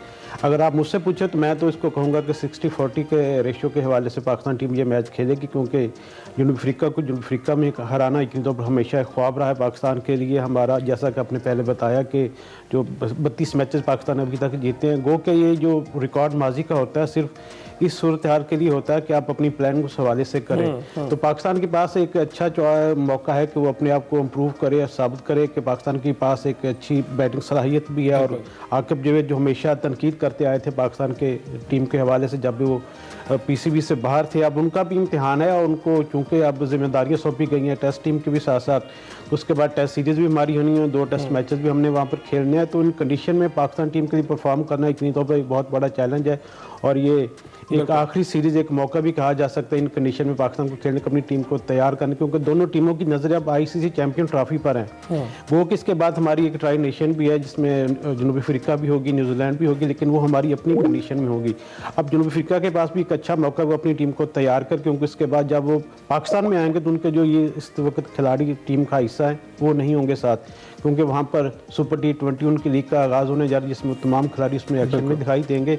तो पाकिस्तान के पास अब यकीनी तौर पर साइम अयूब, बाबर आजम के हम सब की नज़रें होंगी वो कैसा परफॉर्म करते हैं। इसके बाद नसीम शाह का कमबैक हुआ वनडे सीरीज़ में, वो भी एक अच्छी यकीनी तौर पर पाकिस्तान के लिए एक हथियार साबित हो सकते हैं। सुफियान मुकीम है, इब्रार अहमद है। पाकिस्तान को मेरे ख्याल में जिस तरह तबरेज़ शमसी के साथ यकीनी तौर पर मैदान में उतरेंगे तो पाकिस्तान को एक स्पेशल स्पिनर के साथ मैदान में उतरना चाहिए। ये तजर्बा करने की ज़रूरत बिल्कुल नहीं है कि सलमान आगा से ही ओवर करवा कर उनको एक अच्छा मौका दिया जाए बैटिंग के साथ। जब तक हम तजर्बात करते रहेंगे कुछ नहीं होने वाला। सिर्फ स्पेशलिस्ट जो हमारे बैटर्स और बॉलर के साथ में मैदान में उतरना पड़ेगा, फिर हमें कुछ कामयाबी के इम्कानात दिखाई देंगे। तजर्बे करें या ना करें हमें जीतना चाहिए और उस तरफ जाना चाहिए जहां पर जीत है। तो अब जैसे कि यूसुफ साहब ने रोशनी डाली अवैस कि आकिब जावेद अब अबूरी कोच के तौर पर अपने फराइज से अंजाम दे रहे हैं, तो जेसन गिलेस्पी की जो शिकवे शिकायत है पीसीबी से, वो आपको कितने वैलिड लगते हैं? देखें, पाकिस्तान क्रिकेट एक ऐसी चीज़ है कि एक दफ़ा कहती कि खुदा हमें देखो, खुदा का वास्ता है, और दूसरे दिन कहती कि ना देखो बेहतर है, क्योंकि जो हम रिजल्ट प्रोड्यूस करेंगे, हम जो शौक देंगे वो आपको नजर आएगा। आपको याद हो इंग्लैंड से जब हम सीरीज जीते थे तो अचानक वो खुशियाँ भी ख़त्म नहीं होती, तो आपको एकदम शौक एक आ गया कि जी जो आपके ओडीआई क्रिकेट के जो हेड कोच हैं वो मुस्ताफ़ी हो गए हैं। फिर जेसन गिलेस्पी का भी मामला सामने आपके आया। सारा का सारा इशू आपको पता, ऑब्वियसली जब एक हेड कोच होता है तो वो अपना सपोर्टिंग स्टाफ जो साथ लेके आता है, उसका थिंक टैंक एक बैठा होता है, उसका माइंडसेट एक बना होता है, तो ऑब्वियसली चाहता है कि वो साथ मेरे काम करें। जिनकी नेल्सन की बात करूं, जिनको पाकिस्तान क्रिकेट बोर्ड ने अपना कहा था कि आपको हम कंटिन्यू नहीं कर सकते और without any consultation of a head coach. ये ज़रूरी होता है कि आप कंसल्ट करते हो अपने हेड कोच को, लेकिन जितने अरसे इस वक्त जो हालात बने मैं पाकिस्तान क्रिकेट बोर्ड के, तो हेड कोच नाम की तो मैं कहता हूँ कि चीज़ है ही नहीं। जब आपके याद रखें इख्तियारात जो उनसे हेड कोच से आप ले लेते हैं, आप अपनी सिलेक्शन कमेटी को देखते हैं, ऐसा हेड कोच देखें, फॉर आसान अल्फाजों में ऐसा हेड कोच ऐसा कैप्टन, टीम लड़ानी है, कप्तान ने जाके अपना ग्राउंड के अंदर, हेड कोच ने पूरी स्ट्रैटेजी बनानी है टीम की, उसको पता होता है कौन सा लड़का इस कंडीशन में फेवरेबल है, मैंने इन 15 रुकनी स्क्वाड को पिक करना है, 16 रुकनी स्क्वाड को पिक करना है। ये कहीं क्रिकेट के अंदर नहीं होता कि भाई हेड कोच की मुदाखलत ही ना हो, ना वो बोलने की उसको इजाजत हो और सिलेक्शन आगे प्लेयर्स दे दो और जाओ जाके रिजल्ट प्रोड्यूस करके दो। मैं लास्ट टाइम भी ये बात की थी, आपने 3 टेस्ट मैच सीरीज जीती इंग्लैंड से, आकिब बॉल सबको याद है। आप ऑस्ट्रेलिया के खिलाफ हारे हो, आज मैं भी यहाँ पर बैठा हूँ, मैं आकिब जावेद का बाद में नाम ले रहा हूँ, मैं आपके स्टार्ट ऑफ द प्रोग्राम आप देख ले, मैंने रिजवान का पहले नाम लिया कि भाई रिजवान के ऊपर वो प्रेशर है, क्योंकि कप्तान है, लड़ रहा है वो, उसने लड़ानी है टीम। आकिब जावेद ने अंदर जाके लड़ानी नहीं है टीम, ये गलत तरीकाकार है। इस वक्त आकिब जावेद खुद अपना हेड कोच आ चुके हैं, ठीक है, उनकी खिदमत बहुत ज्यादा पाकिस्तान के लिए, मैं अगर ऐसा एडमिनिस्ट्रेटिव रोल की बात करूं बहुत तगड़ा उनका लाहौर के लिए रहा है। लेकिन अब मैं देखता हूं ना कि रिजवान की बात करें या आकिब जावेद की बात करें कि लाइजवानी कितनी तगड़ी रहती है, क्योंकि जिस वक्त प्रेशर रिजवान के ऊपर आएगा, जैसे मैंने बात की 6 T20 आप हार चुके हैं, वो प्रेशर फील होगा तो रिजवान कहीं ना कहीं फटेंगे, वो कहेंगे भाई ओडी अपना चैंपियंस ट्रॉफी है, मैंने लड़ानी है, मुझे टीम की जो कॉम्बिनेशन है उस पर बात करने की इजाजत दी जाए। इजाजत क्या कप्तान ने करनी है, आपको बीच में उसको लूप में रखना पड़ेगा। अगर आप नहीं लूप में रखेंगे तो ये चीजें कभी जिंदगी में नहीं होती कि आप टीम दे दो जाओ जाके लड़ाओ इस टीम को, हमें सिर्फ रिजल्ट चाहिए, ऐसे तो कभी जिंदगी में कोई रिजल्ट प्रोड्यूस करके नहीं आपको देगा। तो ये इसको किस तरीके से आकिब जावेद लेके चलते हैं, बड़ा एक चैलेंजिंग पोजीशन होगी उनके लिए। चलें जी, देखते हैं कि जो कुछ भी तब्दीलियां हो रही हैं उसका असर जो है वो हमारी बॉयज़ की परफॉर्मेंस पे क्या होता है, आज के मैच की क्या सूरत हाल बनती है, हम जीतते हैं या नहीं जीतते, हमारी तैयारी कैसी है, वो तो सामने आएगी जब मैच शुरू हुआ। अभी हम ब्रेक पर जाएंगे।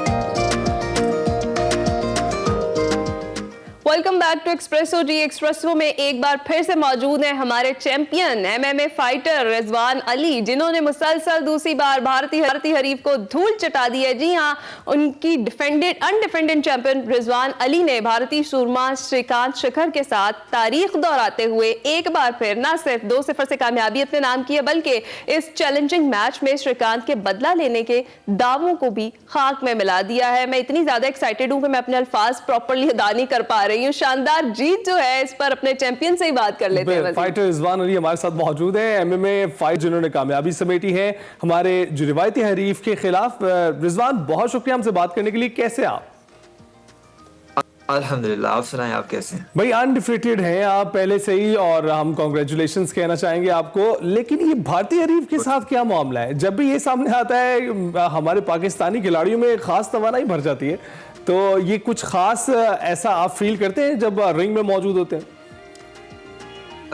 जी, असल में जैसे आप देखते हैं पाकिस्तान इंडिया का मैच क्रिकेट में भी, तो जो हौसला होता है हमारा जो इनके साथ लड़ने का, तो इसका ये सिलसिला है कि मेरे जो बड़े भाई हैं अहमद अली, वो 10 साल पहले वो भी एमएमए के फाइटर थे और उनकी फाइट थी इंडियन के खिलाफ, तो वो हार गए थे वो फाइट। तो बस वही सीन था एक मेरे दिमाग में कि एक दिन आना है कि मैंने वो बदला लेके आना है। It has a history, माशाल्लाह से मैं तो माशाल्लाह से मैंने 3 मरतबा इंडिया को हराया इस साल।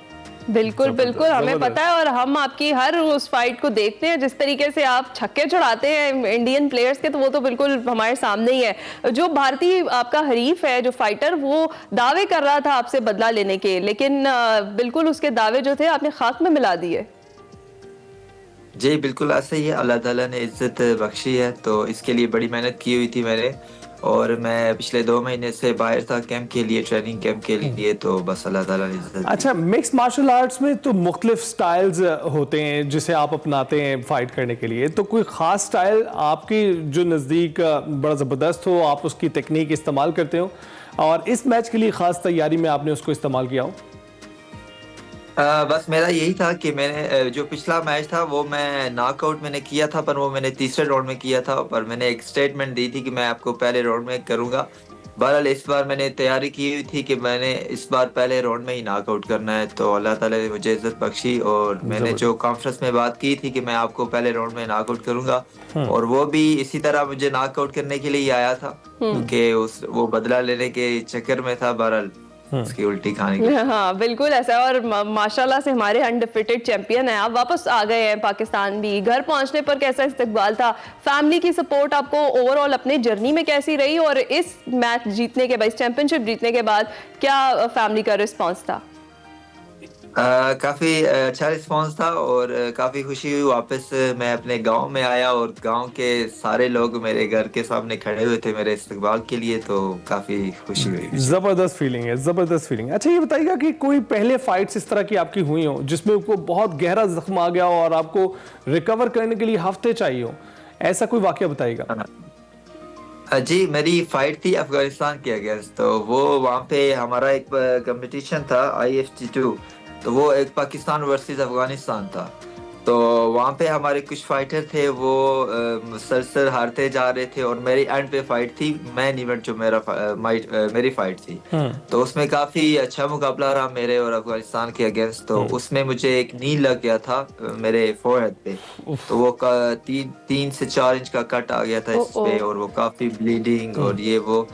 तो बहरहाल अल्हम्दुलिल्लाह वो भी मैंने फाइट जीती, उसके बावजूद भी अल्लाह ताला ने मुझे इज्जत दी, और उसके बाद मुझे तकरीबन 3 से 4 महीने लगे उसको रिकवर करने में। बहुत टाइम लग गया। जी बिल्कुल, और ये जो MMA फाइटिंग है, ये बड़ी वैसे देखने में हमें पता चल रहा होता है कितनी खतरनाक और किस किस तरीके से कहाँ से कोई अटैक जो है वो आप पर किया जाता है।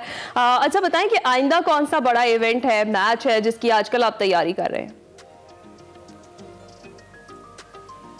अगर आप हमें सुन सकते हैं रिजवान, बताइएगा।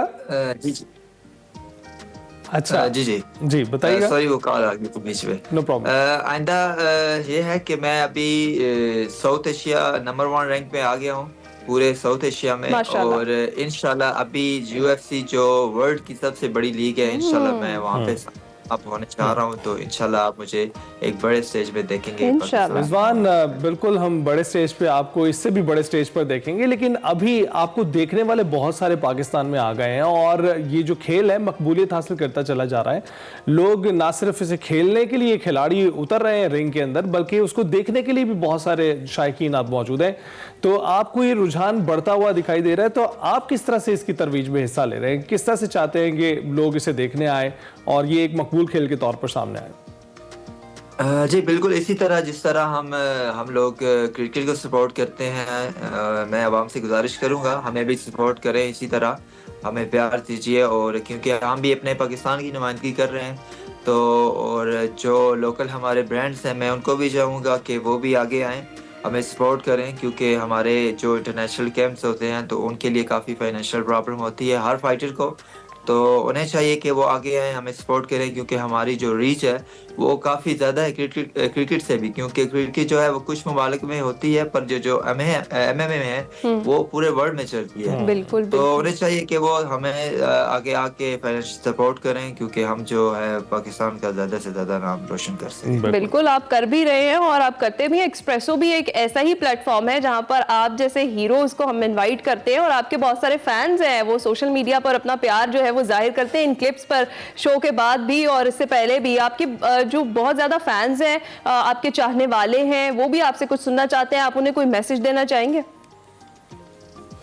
उनके ये बस यही एक मैसेज है कि अपने स्पेशलिटीज को पहचाने, क्योंकि हर इंसान में अल्लाह ताला ने एक चीज ऐसी रखी होती है कि वो बेहतर से बेहतर कर सकता है, तो बस उसी पे मेहनत करे और इंशाअल्लाह अल्लाह ताला जो है मेहनत का सिला ज़ाया रहेगा। अच्छा, ये सड़कों पर लड़ते दिखाई देते हैं कुछ पाकिस्तानी ना, गुस्सा वहां पर उतार रहे होते हैं, कई बार ट्रैफिक की वजह से और कई बार वैसे ही अपना जो है ना गुस्सा किसी और का कहीं और उतार रहे होते हैं।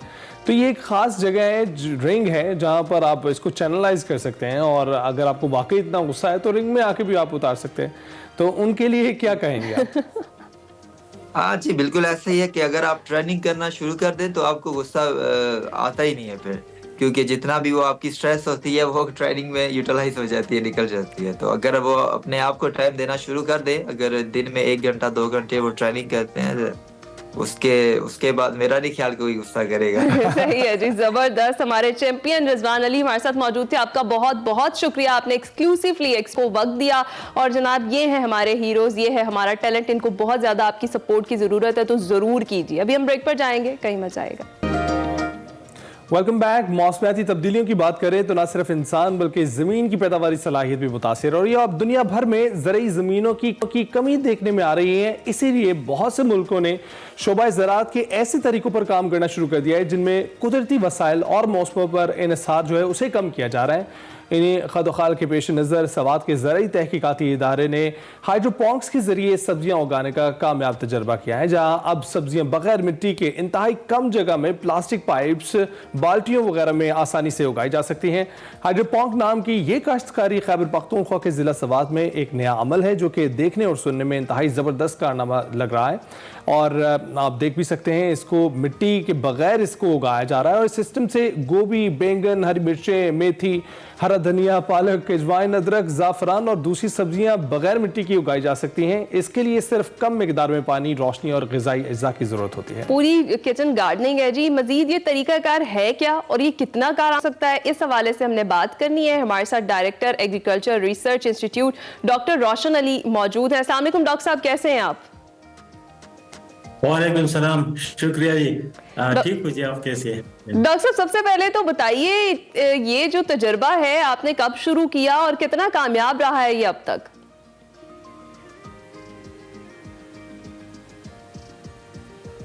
जी डॉक्टर साहब सुन पा रहे हैं आप हमें? औज़ु बिल्लाहि मिनश शैतानिर रजीम, बिस्मिल्लाहिर रहमानिर रहीम।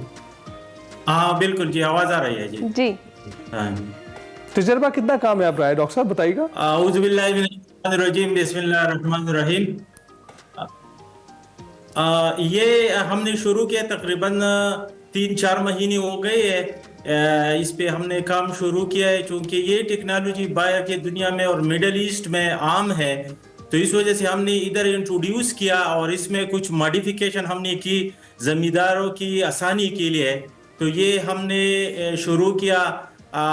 ये टेक्नोलॉजी जो है अभी हम रिसर्च पर्पस के लिए यूज़ करते हैं, और जो फार्मर इंटरेस्टेड है इनको हम ट्रेनिंग दे सकते हैं, और वो ये टेक्नोलॉजी जो है आसानी के साथ इसमें हम सब्जियां, खासकर लीफी वेजिटेबल जिसको कहते हैं, वो हम आसानी के साथ इसमें ग्रो कर सकते हैं।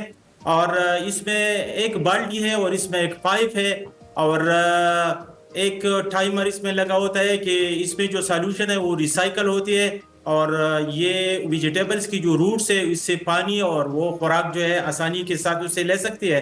और वो टाइमर जो है वो घंटे में 10 मिनट हम ये ऑन रखते हैं और 50 मिनट ऑफ रखते हैं। तो ये लो कास्ट है, हमने अपनी लोकल जो मटेरियल है अवेलेबल है इस पे हमने ये शुरू किया है, और जो लोग इंटरेस्टेड है तो वो अपने घरों की छतों और बालकनी पे इस अच्छा, जबरदस्त।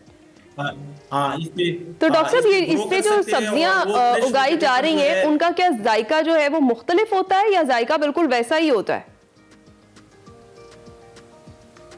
असल में जो वेजिटेबल हम यूज करते हैं वो ऐसे पानी से हम उसको इरिगेट करते हैं कि वो इसमें वो गंदा होते हैं, वो इसमें हेवी मेटल्स होते हैं, वो सेहत के लिए भी ठीक नहीं होती।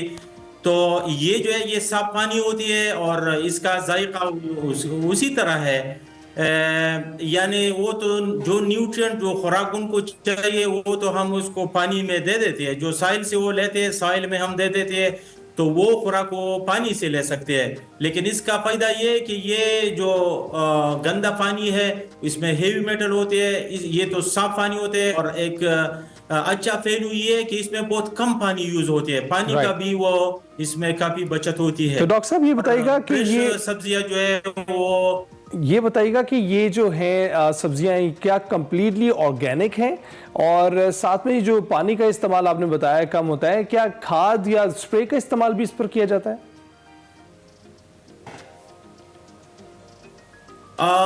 कंप्लीटली ऑर्गेनिक तो हम इसको नहीं कह सकते, क्योंकि इसमें तो हम न्यूट्रिएंट दे देते हैं, लेकिन ये कि इस पे बीमारियां कम होती है, क्योंकि जो जमीन की जो बीमारियां होते हैं इनको हम सॉइल बोर्न डिजीजेस कहते हैं। वो सॉइल बोर्न डिजीजेस जो है इसमें कम होते हैं, तो इस पे वो केमिकल जो है वो स्प्रे नहीं होते। खुराक के लिए इसकी हम सॉल्यूशन देते हैं पानी में, तो कंप्लीटली ऑर्गेनिक तो हम नहीं कह सकते, लेकिन उससे अच्छा है। अच्छा, जबरदस्त। और डॉक्टर साहब, इससे अभी तक इस तरीकेकार से कौन कौन सी सब्जियां आप उगा चुके हैं?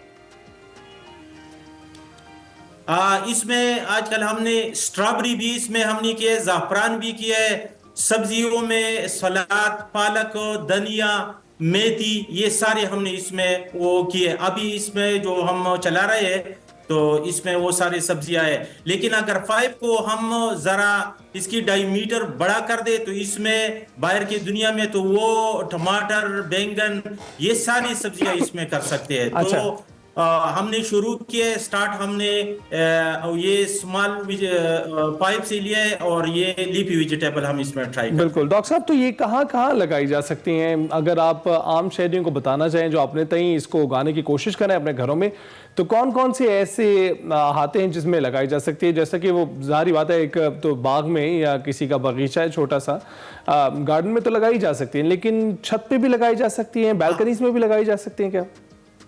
हर जगह ये कर सकते हैं, क्योंकि इसके साथ छोटा सा मोटर बाल्टी में होता है जो आम कूलरों में होता है, और एक टाइमर होता है तकरीबन 2000 का, वो मिल जाता है। तो छोटी सी बैटरी जो हो उस पे वो लगा सकते हैं, तो हर जगह ये हम इंस्टॉल कर सकते हैं। अच्छा। और डॉक्टर साहब, अगर जिस तरीके से एक आम आदमी है या मैं ही चाहती हूँ कि जो बेसिक सब्जियां हैं वो मैं अपने घर में उगाऊं, तो ये जो पाइप और ये जो मोटर है जिसका खर्चा आप बता रहे हैं, ये ओवरऑल एक्सपेंस कितना बन जाएगा? ये ओवरऑल मेरे ख्याल में सारी चीजें अगर इकट्ठा करे तो मेरे ख्याल में 5000 में वो सिस्टम बन सकता है। अच्छा, जबरदस्त। इतने कम पैसों में इतने आसानी से। जी बिल्कुल जी। और खूबसूरती जो है वो खूबसूरती है, जब आप घर में वो बरामदे में ये रखे, तो इसके लिए इतनी ज्यादा वो चीजें जो सारी चीजें जो है लोकली अवेलेबल है। अच्छा, तो ये बताइएगा कि आपने कहा कम्प्लीटली ऑर्गेनिक नहीं है, तो मुझे सेहत बीमारियों की वजह से नहीं है, मेटल्स जो शामिल हो जाते हैं उसकी वजह से नहीं है, लेकिन क्या किसी दूसरी जानिब से न्यूट्रिएंट्स की कमी भी है जो आम सब्जी में जो ज़मीन पर सॉइल पर उगाई जाती है उसमें ज़्यादा होते हैं और इसमें शायद कम हो, ऐसा कुछ है, या ये तकरीबन न्यूट्रिएंट्स सेम ही हैं इनके? नहीं, पौधे के लिए 16 ग़िज़ाई अनासिर चाहिए। 3 ग़िज़ाई अनासिर जो है ये हवा से और पानी से लेते हैं, और 13 ग़िज़ाई अनासिर जो है ये जमीन से लेते हैं। तो इसमें वो 13 ग़िज़ाई अनासिर जो है वो सॉल्यूशन की शक्ल में हम इसको दे देते हैं। तो इसमें न्यूट्रिएंट की कमी नहीं होती, क्योंकि अगर न्यूट्रिएंट जो उनको एसेंशियल न्यूट्रिएंट जो हम कहते हैं, वो एसेंशियल न्यूट्रिएंट में अगर एक भी कम हो तो इसकी डिफिशियंसी इस पे जाहिर होना शुरू हो जाती है। तो हमारे पास जो है इसमें वो डिफिशियंसी नहीं है, क्योंकि हर एक न्यूट्रिएंट जो कम होता है इसकी खास डिफिशियंसी सिम्टम्स होते हैं और वो इसमें नहीं आते। तो 13 ग़िज़ाई अनासिर हम इसको सॉल्यूशन में दे देते हैं, और वो मार्केट में अवेलेबल है। मार्केट में जो हम फोलियर स्प्रे के लिए जो यूज करते हैं वो हम इसमें यूज करते हैं बहुत कम मिकदार में। ठीक है। अच्छा, तो डॉक्टर साहब आगे कितने बड़े स्केल तक इसको लेकर चलने का आपका प्लान है, गवर्नमेंट के साथ कुछ इश्तराक करके? अभी तो आप अपने लेवल पर इसको आपने शुरू किया हुआ है। तो ये तो हमने एक्सपेरिमेंटल बेस पे शुरू किया। हर एक टेक्नोलॉजी जो हम इधर हम ट्राई करते हैं वो फिर प्राइवेट सेक्टर जो है अगर वो इसमें इन्वॉल्व हो जाए, क्योंकि ये सारे पाइप और सिस्टम हमने खुद बनाया है, तो अगर प्राइवेट सेक्टर इसमें इन्वॉल्व हो जाए तो ये बिजनेस अपॉर्चुनिटी भी प्रोड्यूस होगा, और हर एक फार्मर को आसानी के साथ या जो भी इंटरेस्टेड है अर्बन एग्रीकल्चर में ये बहुत बरामद होता है। तो मेरे ख्याल में अगर कोई प्राइवेट कंपनी इसमें शामिल हो जाए तो आपकी चैनल के तवज्जुह से मैं ये कहता हूँ कि अगर वो शामिल हो जाए तो फिर ये बहुत जल्दी तो हम इसको हर एक बंदा जो है। डॉक्टर साहब, उम्मीद तो यही करते हैं कि जल्दी से इसकी भी मार्केट बन जाए। कोई नई टेक्नोलॉजी आ रही है तो उसका इस्तेमाल बुरा नहीं है अगर आप अच्छे तरीके से उसको करें, लेकिन ये बताइएगा कि क्या ये सब्जियां भी उतना ही साइकिल लेती हैं जितना मिट्टी पे उगने वाली सब्जियां हैं, या ये जल्दी उग जाती हैं? ये फास्ट है उससे, क्योंकि अगर हम इस पे जो सब्जियां इस पे ऊपर पे भी हम स्प्रे कर सकते हैं और ये न्यूट्रिएंट जाया नहीं होते। साइल में तो वो जो न्यूट्रिएंट हम डाल देते तो वो जाया होते, इसमें जो न्यूट्रिएंट है वो जाया नहीं होते और जाया नहीं होते, और इसका जो साइकिल है वो ये जल्दी प्रोड्यूस कर देता है। बहुत शुक्रिया डॉक्टर साहब। डॉक्टर रोशन अली साहब हमारे साथ मौजूद थे। देखिए जी, भी लॉकडाउन हो, कभी भी आपको ऐसा लगे कि सब्जियां आप तक नहीं पहुंच रही, तो उसके लिए आसान तरीका हमने आपको बता दिया। अपने घरों में आप ये किचन गार्डनिंग कर सकते हैं और इतने आसान तरीके से बगैर मिट्टी के आप इन सब्जियों को अपने घरों में उगाकर इस्तेमाल कर सकते हैं। तो बड़ा जबरदस्त तरीका है, इसको फॉलो कीजिएगा। अभी हम जाएंगे छोटी सी ब्रेक पर, आप कहीं मत जाइएगा। के आखिरी हिस्से में खुशामदीद। अब आपकी मुलाकात करवाते हैं अपनी मदद आपके तहत ट्रायथलॉन तर्ज के इवेंट में हिस्सा लेने वाले खुर्रम खान से। Khurram Khan iron man world championship में शिरकत करने वाले पहले पाकिस्तानी हैं। ट्रायथलॉन तर्ज के इवेंट में 119 ममालिक के 6000 एथलीट्स ने हिस्सा लिया है और इस चैंपियनशिप में 1.9 किलोमीटर की स्विमिंग करनी पड़ती है, तकरीबन 2 किलोमीटर है, और 90 किलोमीटर की बाइक राइड शामिल होती है, जबकि आपको हाफ मैराथन भी करनी पड़ती है। मुकाबले का हिस्सा है वो भी।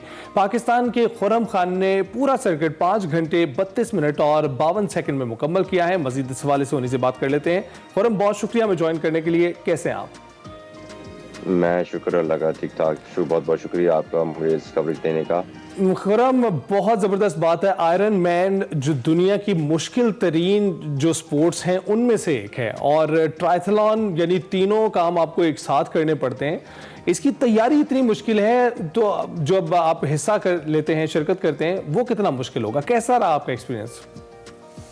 एक्सपीरियंस जी बहुत अच्छा था। इसमें जो है काफ़ी मेहनत की ज़रूरत होती है, आपको काफ़ी अपने लगाव से ये करना पड़ता है। इससे कोई आसान काम नहीं है। जैसे कि आपने कहा, इसमें यह है कि आपको सुबह उठना पड़ता है, सुबह जल्दी 5 साढ़े 5 बजे, और जो है अपना दिन का आगाज़ करना पड़ता है ट्रेनिंग के साथ, फिर साथ में काम भी होता है। तो एक्सपीरियंस बहुत अच्छा था।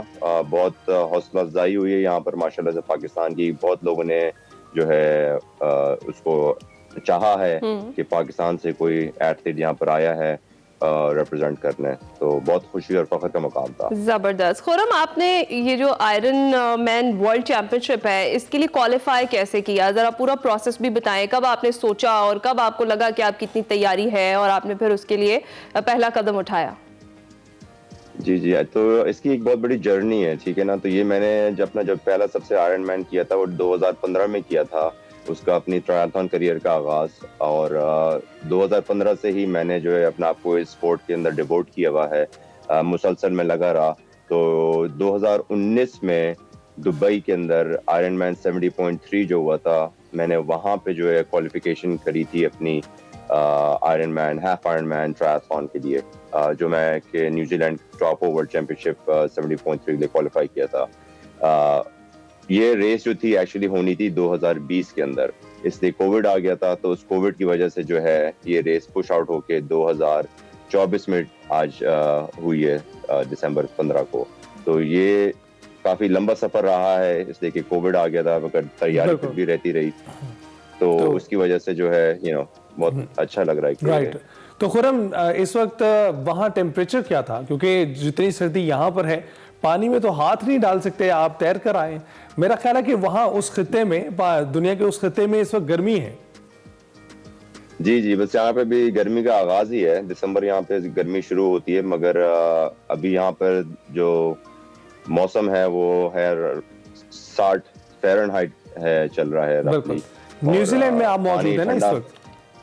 جی جی، میں اس وقت نیوزی لینڈ میں ہی ہوں. زبردست. اچھا خرم، یہ بتائیں کہ آپ نے پورا یہ جو سرکٹ تھا 5 گھنٹے 32 منٹ اور 52 سیکنڈز میں مکمل کیا. یہ جو 5 گھنٹے بلکہ 5.5 گھنٹے کا یہ جو آپ کا پورا سرکٹ تھا، یہ کمپلیٹ کرنا کتنا زیادہ چیلنجنگ تھا، کتنا بڑا ٹاسک تھا آپ کے لیے، اور آپ کے جو اوپوننٹس تھے وہ کتنے زیادہ اسٹرانگ تھے اس چیمپئن شپ میں؟ دیکھیں، ٹاسک بہت ہی ایک طرح سے ہے مشکل، لیکن آپ تیاری سے کر کے آئیں تو آپ کے لیے اتنا مشکل نہیں ہوتا. اس سے کہ جو اس کی جو سوئمنگ ہوتی ہے وہ تھی اوپن لیک کے اندر، اور میں جو کمپیٹ کرتا ہوں 40 to 44 ایج گروپ میں کمپیٹ کرتا ہوں.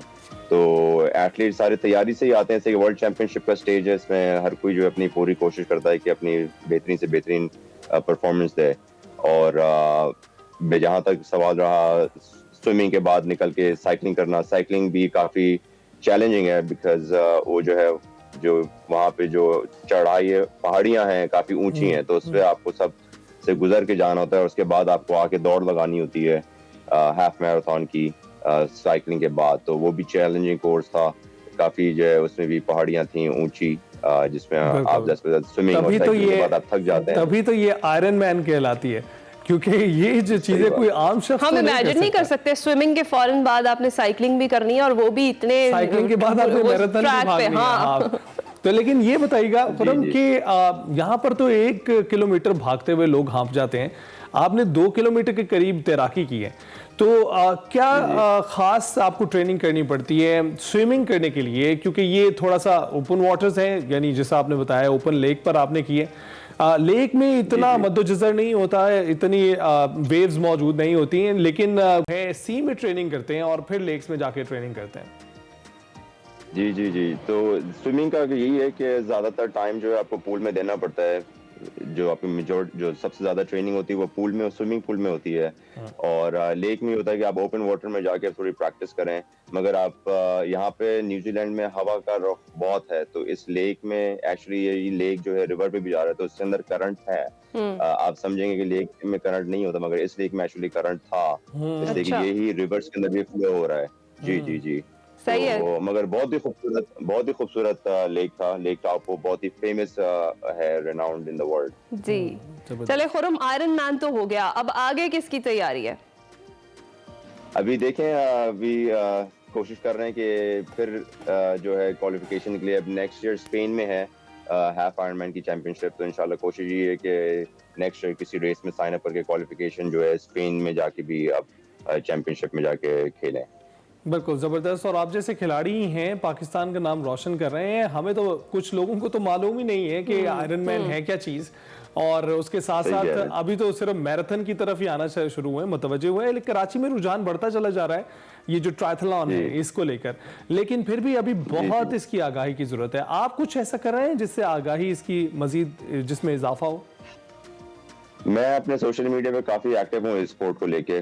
میں مسلسل جو ہے ہر دن کچھ نہ کچھ پوسٹ کر رہا ہوتا ہوں انسپریشن کے لیے، لوگوں کی ایڈوائس کے لیے. تو کافی لوگ ہیں جو مجھے ریچ آؤٹ کرتے ہیں ہیلپ کے لیے. تو میں ایک پلیٹ فارم ہے میرا جس سے میں لوگوں کو جو ہے سپورٹ بھی پرووائڈ کرتا ہوں.